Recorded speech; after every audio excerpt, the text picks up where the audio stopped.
নমস্কার বন্ধুরা, আমি শুক্লার ফ্যামিলিতে জানাই তোমাদের অনেক অনেক স্বাগত। আশা করছি তোমরা সবাই ভালো আছো, সুস্থ আছো, আর আমার পরিবারেও সবাই ভালো আছে, সুস্থ আছে। শুভ সকাল বন্ধুরা, এখন বাজে সকাল 8:30, আর এখন দেখো আমি সৃজনীকে নিয়ে যাচ্ছি পড়তে দিতে। তো বাড়ির পাশেই এক বাড়িতে পড়তে যাই, এই যে সেই বাড়িতে আমি ওকে নিয়ে চলে আসছি। আর দেখো সৃজনী পড়তে গেলে কেমন কান্নাকাটি করে, আজকে সেটা তোমাদের সাথে শেয়ার করলাম। সিঁড়িতে বসে থাকবো? আচ্ছা, আমি আছি এখানে। আচ্ছা, আমি আসছি, আমি এক্ষুনি চলে আসবো তোমাকে নিতে। বন্ধুরা, ও কান্নাকাটি করছিল বলে আমি কিন্তু ক্যামেরাটা ঠিকঠাক করে ধরতে পারিনি, তবুও যেটুকু পারলাম তোমাদের সঙ্গে শেয়ার করলাম। আর দেখো ওকে পড়তে দিয়ে আমি কিন্তু বাড়িতে চলে এসেছি। কাঁদলেও তো আর আমি ওখানে বসে থাকতে পারবো না, আমি থাকলে আরও ওর পড়ায় অসুবিধা হবে, তাই আমি চলে এলাম বাড়িতে। আর বাড়িতে দেখো পুরো ঘরটা ছড়ানো রয়েছে, আজকে ঘরটা একটু পরিষ্কার করব মনে করেছি, তার জন্যে আগে আমি ঘরের কাজটা শুরু করব এখন। আর সকালের সব কাজ হয়ে গেছে, তো সেগুলো নিয়ে আর চিন্তা নেই, তাই ভাবলাম আজকে ঘরগুলো পরিষ্কার করব।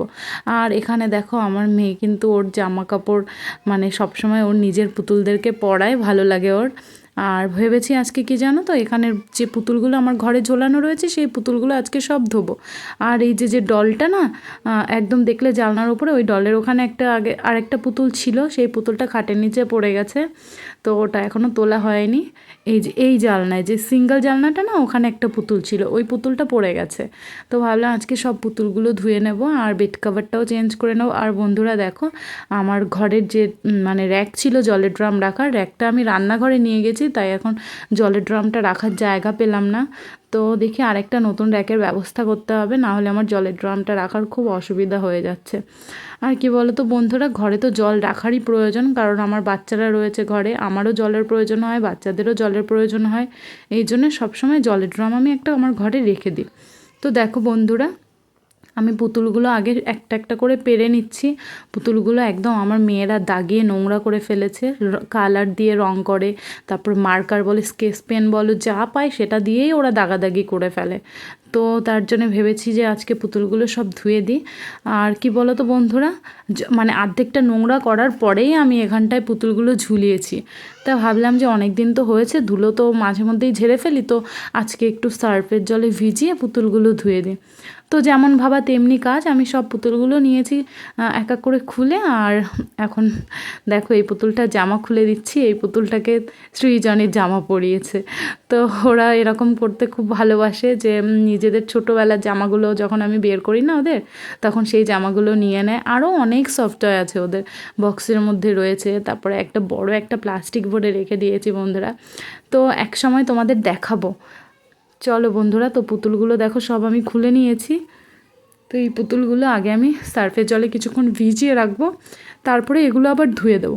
আর জানো তো বন্ধুরা, ঝড় হওয়ার কথা, তো তাই ভাবলাম কি আর লেট করব না, আজকেই ধুয়ে দিই। আজকে তবু একটু রোদ আছে, হ্যাঁ, যদিও মানে পুরোপুরি না শুকালেও জল ঝরে যাবে, আর পরের দিন হাওয়া বাতাসে এমনিই শুকিয়ে যাবে। তার জন্য ভাবলাম যে থাক, ধুয়ে দিই আজকেই। আর দেখো এই পুতুলটা আর জলে ভেজাবো না, এটা একটু ধুলো জমেছে, ওটা ঝেড়ে ফেললে চলে যাবে। ওটা বেশি দিন হয়নি বের করেছি, তাই ভাবলাম এই সফটওয়্যারগুলোই ধুয়ে দিই। আর বন্ধুরা, ওগুলো কলপারে ভিজিয়ে রেখে আমি চলে এসেছি রান্নাঘরে। দেখো রান্না কিন্তু মাই করেছে, আজকে করেছে খুদ ভাত আর শাক বাটা। এটা হলো গিয়ে ঘ্যাটকোল শাক, অনেকে অনেক রকম বলে, আমরা ঘ্যাটকোল বলে, অনেকে বলে খারকোল। তো আমাদের বাড়িতে তো তোমাদের আগেও বলেছি যে শাক বাটা সেদ্ধ ভাতের সঙ্গে বা খুদ ভাতের সঙ্গে আমরা প্রচণ্ড ভালো পছন্দ করি। আর এদিকে দেখো আমার মেয়েকে মানে খাওয়া নিয়ে এত জ্বালায় আমার বড় মেয়েটা, তোমরা তো ওর মানে ভাত মুখে নেওয়া দেখেই বুঝতে পারলে। আর এদিকে সকালে বাবা গেছিলো বাজারে বাজার করতে, তো দেখো বাজার করে নিয়ে চলে এসেছে। সৃজনীকে বলেছি, বাবা তুমি ব্যাগটা নিয়ে আসো ঘরে, দেখি কেমন পারো। তো ব্যাগ আনতে গিয়েও নিজেই পড়ে যাচ্ছিলো, তাই বললাম থাক, তোমার আর আনতে হবে না, আমি নিয়ে আসছি। তো দেখো বন্ধুরা, আমি ব্যাগটা নিয়ে ঘরে চলে গেলাম, দুটো ব্যাগেই বাজার রয়েছে। তো চলো ব্যাগের থেকে সব কিছু বের করে আমি তোমাদেরকে দেখিয়ে দিচ্ছি বাবা বাজার থেকে কী কী নিয়ে এসেছে। তো দেখো বন্ধুরা, বাবা তো বাজারে গেছে, তো গিয়ে তালের শাঁস এনেছে। এই বছরে এখনও আমরা তালের শাঁস খাইনি, এই প্রথমেই তালের শাঁস খাবো আজকে। তো আমার গপুকেও দেবো। আম দুধ তো খাইয়েছি, লিচিও খাইয়েছি, তরমুজ খাইয়েছি, সবই খাইয়েছি। তো দেখো বন্ধুরা কী কী এনেছে বাবা বাজার থেকে। তালের শাঁস এনেছে, আম এনেছে, আর ওই যে প্যাকেটটা আমি সবে রাখলাম ওটাই আছে বাবার ওষুধ। আর এই যে প্যাকেটটা দেখতে পাচ্ছ গোল গোল, ওটা রয়েছে ড্রাই খেজুর। আর এনেছে কলা, ফুলকপি। আর এই প্লাস্টিকটায় আছে এই যে সাদা দেখতে পাচ্ছ, ওটাই রয়েছে তোমার পেঁয়াজ, রসুন, আদা। তো বন্ধুরা দেখো, সায়নী তো তালের শাঁস দেখে ভীষণই খুশি হয়ে গেছে, মানে এখনও পর্যন্ত এই বছরে তালের শাঁস খায়নি, খুব খুশি হয়েছে ও। আরও এনেছে উচ্ছে। আর উচ্ছেটা আমাদের বাড়িতে প্রায়ই থাকে বন্ধুরা, উচ্ছে, ঝিঙে, এই সবজিগুলো না আমরা খুব পছন্দ করি, তো এটা প্রায়ই থাকে। আর কি বলো তো, উচ্ছেটা সায়নী খেতে চায় না, তবুও আমি জোর করে খাইয়ে দিই। আর বন্ধুরা সত্যি কথা বলতে কি, আমার বাচ্চাগুলো ছোট হলেও আমি কিন্তু খাওয়া নিয়ে ওদের কোনো বায়নাই শুনি না। হ্যাঁ মাঝে মধ্যে হয় যে ওদের যেটা পছন্দ হয় আমি সেটা রান্না করে দিই। তো এই না যে বাড়িতে আজকে তেতো হয়েছে, তেতো খাবে না, বা বায়না করলে আমি মেনে নিলাম, এমনটা আমি কখনোই করি না বন্ধুরা। বাড়িতে যেটা রান্না হবে সেটাই খেতে হবে, সেটা তেতো হোক আর মিষ্টি হোক, যেটাই হবে তোমার সেটাই খেতে হবে। আমি খাওয়া নিয়ে কখনোই এই বায়নাগুলো শুনি না। তার জন্য কিন্তু আমার মেয়েদের এই বাজে অভ্যাসটাও হয়নি যে এটা রান্না হয়েছে আজকে খেতে পারবে না, এরকম কোনো সমস্যা নেই। এদিক থেকে আমি আমার বাচ্চাদের নিয়ে মানে কোনো সমস্যায় পড়ি না। আর সায়নী তো সেই ছোটোবেলা থেকেই খাওয়া নিয়ে একটু ঝামেলা করে, তবুও ঝামেলা করুক আর যাই করুক আমি কিন্তু সেটা ওকে খাইয়েই ছাড়ি। তো বন্ধুরা দেখো, বাবা বাজার থেকে আরও চিংড়ি মাছ এনেছিল। তো বন্ধুরা দেখো, রান্নাঘরের সবজিগুলো, মাছগুলো বের করে রেখে আমি চলে এসেছি ছাদে। জামাকাপড় বলছি কেন, সরি, পুতুলগুলো ধুয়ে নিয়ে আমি ছাদে চলে এসেছি, এক এক করে মেলে দিচ্ছি। আর দেখো ভীষণই রোদের তাপ, আমি যার জন্য ওড়নাটা ভালো করে মাথায় পেঁচিয়ে নিয়েছি। আর জানো তো বন্ধুরা, এই রোদের তাপ আমার যদি মাথায় লাগে তো আমার ভীষণ মাথায় যন্ত্রণার প্রবলেম হয়। যদি আমার খাওয়া অন টাইমে হয় বা চানটা একটু যদি এদিকে ওদিকে হয়ে যায়, মানে অন্য সময় করে ফেলি, তো আমার ভীষণ ভুগতে হয়। এই জন্য আমি সবসময় একটু মানে রোদে কম বেরোনোর চেষ্টা করি, আর খাওয়া আর চানটা সময় মতন করে নেওয়ার চেষ্টা করি, নাহলে আমার ভীষণ কষ্ট পেতে হয়। তো দেখো বন্ধুরা, আজকের মানে পুতুলগুলো ধোয়ার পরে না অনেকটা পরিষ্কার হয়ে গেছে, কালির দাগগুলো একদমই উঠে গেছে। তো এই যে কুমড়ো মতন যে পুতুলটা না, এই সবই প্রায় ওর বাবাই এনেছে বিদেশ থেকে। এখানে শুধু এই আকাশি কালারের যে পুতুলটা না, এটা আমি এখান থেকে কিনে দিয়েছিলাম। আর একটা পুতুল আছে ওই যে কালো কালারের দেখবে, যেটা পেঙ্গুইন, এটা এখান থেকে কিনে দেওয়া হয়েছিল। এটা হলো গিয়ে বিশাল থেকে কিনে দেওয়া হয়েছিল পেঙ্গুইনটা, আমার কাকি শাশুড়ি মিষ্টুর মা ওই রূপা কাকি কিনে দিয়েছিল। আর সবগুলো কিন্তু ওর বাবা বিদেশ থেকে নিয়ে এসেছে। আর দেখো এই যে পুতুলটা আমি ধরলাম এখন, এই পুতুলটা না সায়নী বলছে কি এটা হলো কি সৃজনীর পুতুল। আর এই সাইডে যে দেখছো মানে গোলাপি গোলাপি কালার যে পুতুলটা, ওই পুতুলটা সায়নীর। তো সায়নী বলছে মা দেখো বুনুর পুতুলটার জামাটা না অনেকটা মলের মতন লাগছে, আর আমার পুতুলের জামাটা না ভালো লাগছে না। তো ওই পুতুলটা সায়নীর পছন্দ হয়েছে, তার জন্য এরকম বলছে। তো দেখো বন্ধুরা, সব পুতুলগুলোই ধোয়া হয়ে গেছে। আর এই কুমড়ো পুতুলটার কথা যেটা বলছিলাম, ওটা সৃজনী একদম মানে নষ্ট করে ফেলেছিল, পেন দিয়ে তারপরে মার্কার পেন দিয়ে, স্কেচ পেন দিয়ে দাগিয়ে একদম নোংরা করে ফেলেছিল। তো সায়নী বলেছিল যে মা উঠবে তো এগুলো, তো তুলে দিয়েছি, ও দেখে ভীষণ খুশি হয়েছে জানো তো। আর দেখো ওগুলো ছাদে মেলে আমি চলে এসেছি নিচে আমার ঘরে। আর এই জামা কাপড়গুলো না কালকে ধুয়ে রেখেছিলাম, তো বিকেলবেলা মা তুলে এনেছে, তারপরে আর ভাঁজ করতে সময় পাইনি, তাই ভাবলাম যে এখন ভাঁজ করে নিই। আর বন্ধুরা জামা কাপড় যদি এভাবে মানে তুলে এনে রেখে দেওয়া হয় না, তাহলে এরকম কুঁচকে যায় জানো তো। এবার আমি কি করব বলো, মা রেখেছে তুলে, আর যদি আগলা করে রাখতো তাহলে আর এরকম হতো না, কিন্তু একটার উপরে একটা দলা করে রাখা হয়েছিল, যার জন্য এরকম দলা পেকে গেছে। আর দেখো বন্ধুরা, আমি দেখেছো এক একটা জায়গায় আলাদা আলাদা করে রাখছি, কারণ এক জায়গায় আমার জামা কাপড় রাখছি, এক জায়গায় সৃজনীর জামা কাপড় রাখছি, আর একটা জায়গায় সায়নীর জামা কাপড় রাখছি। আর ওদের মধ্যেও ভাগ করে রেখেছি যে আগের দিন আমরা তো গেছিলাম সেই নার্সারিতে, তো নার্সারিতে গেছিলাম, ওদের যে জামা কাপড়গুলো পরিয়েছিলাম সেগুলো আবার একটু আলাদা করে রাখছি, কারণ ওগুলো তো আর সুকেসে রাখবো না, ওগুলো আলমারিতে রেখে দেবো, তার জন্য ওগুলো একটু আলাদা করে রেখে দিচ্ছি। তো আর এত গরমে বন্ধুরা কোনো কাজই করতে ইচ্ছে হয় না, ভালো লাগে না কোনো কিছু করতে, মনে হয় শুধু ফ্যানটা চালিয়ে শুয়ে থাকি চুপচাপ। কিন্তু তার তো আর জো নেই, আমার এই জামাকাপড় গোছাতে গোছাতে বাবা দিকে ওদিকে ওদের দুই বোনকে নিয়ে গেছে চান করাতে। তো ভালোই হলো, বাবা ওদের দুজনকে চান করিয়ে দিক, ততক্ষণে আমার জামাকাপড়গুলো গোছানো হয়ে যাবে। তারপরে চলে যাব রান্নাঘরে, দেখি কী কী রান্না করতে হবে সেগুলোও গোছাতে হবে। মাছটা কিন্তু এখনও কাটা হয়নি, আবার মাছটাও কাটতে হবে।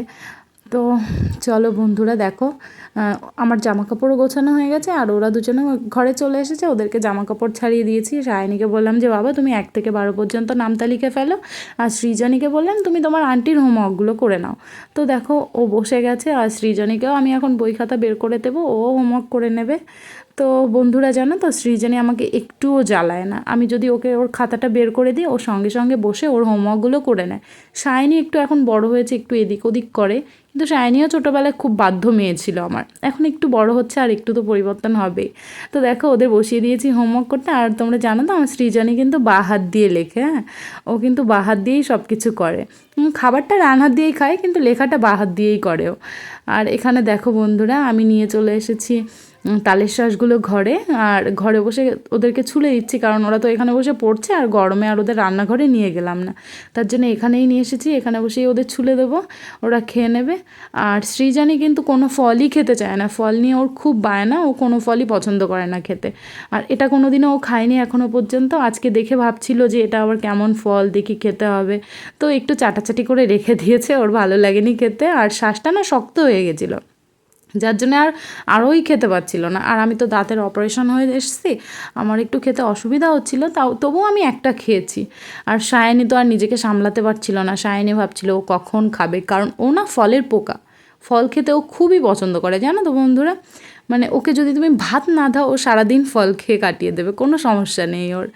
আর সায়নীকে সৃজনী কিন্তু তোমার লেখায় খুব ওস্তাদ, তুমি ওকে লিখতে দেবে তো লিখতে দিয়ে তুমি চোখের পলক ফেলতে পারবে না, তার আগে ওর লেখা কমপ্লিট হয়ে যাবে।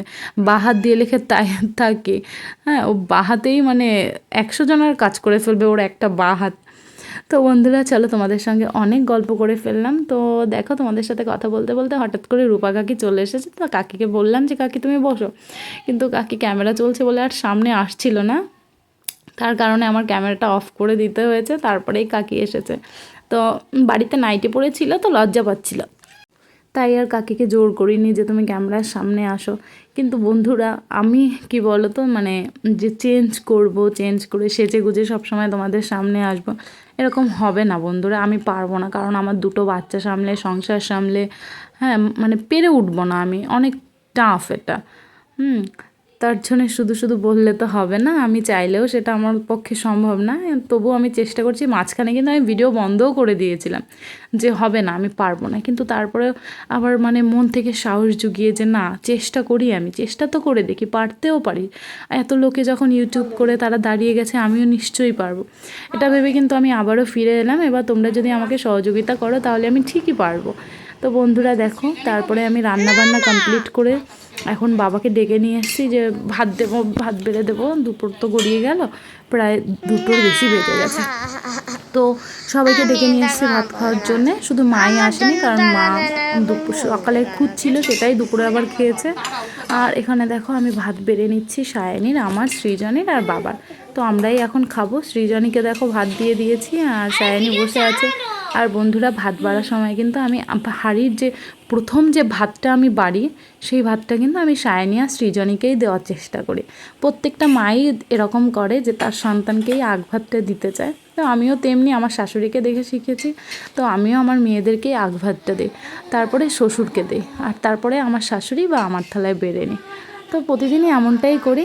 আর এখানে দেখো আমার ভাতটা বাড়া হয়ে গেছে, সৃজনী কিন্তু চুপটি করে বসে আছে, হ্যাঁ আমি খাইয়ে দেবো ওকে। আর বাবা তো চলে এসেছে রান্নাঘরে ভাত খেতে। তো চলো বন্ধুরা তোমাদের সাথে শেয়ার করে নিই আজকে আমি কী কী রান্না করেছি। তো দেখো বন্ধুরা, আমি আজকে রান্না করেছি উচ্ছে আলু দিয়ে তরকারি আর চিংড়ি মাছ দিয়ে, তোমরা তো দেখেছো বাবা আজকে শুধু চিংড়ি মাছটাই এনেছে। আর এখানে করেছি ফুলকপি আলু চিংড়ি মাছ দিয়ে তরকারি, বেশি কিছু করিনি বন্ধুরা, গরমে আর কিছু খেতেও ইচ্ছে করে না। তো বন্ধুরা দেখো, সন্ধ্যাবেলায় আমি গেছিলাম একটু বাজারে। তো বাজারে গিয়ে দেখলাম যে আমাদের এখানটায় খুব বড় করে বড় ঠাকুরের পুজো হচ্ছে। তো দেখো বন্ধুরা, সেখানে প্রসাদটা মাখাচ্ছে, দেখো শুধু, হ্যাঁ, মেশিন দিয়ে প্রসাদ মাখাচ্ছে। আর এরকম করে প্রসাদ মাখালে কি হয় বলো তো, যে অনেকে আছে না যে হাত দিয়ে মাখালে অনেকে ঘৃণা পায় খেতে, তো সেরকম কোনো ব্যাপার না, বেশ। আর দেখো, এটা আমার খুব ভালো লেগেছে যে প্রসাদটা করার পরে দেখো পেপার দিয়ে মুড়িয়ে ঢেকে রেখেছে, এটা বেশ ভালো লেগেছে। আর এখানে অনেক ভিড়, আমিও প্রসাদ নিয়েছি, প্রসাদ নেওয়ার সময় এত ভিড় যে আমি ওখানে মানে যেতে পারছিলাম না প্রসাদের কাছ পর্যন্ত। তো দেখো বন্ধুরা, ইনি হলো গিয়ে আমার মা, আর ওই দেখো শাশুড়ি মা, ওই যে আমার মেয়েকে নিয়ে বসে আছে। আমরা আমাদের বাজারের কাজ শেষ করে তারপরে তাড়াতাড়ি বাড়ি চলে এসেছি। তো বন্ধুরা, ভিডিওটা তো অনেক বড় হয়েছে, আজকের মতন এখানেই শেষ করছি। দেখা হচ্ছে নতুন একটা ভিডিওতে। টাটা।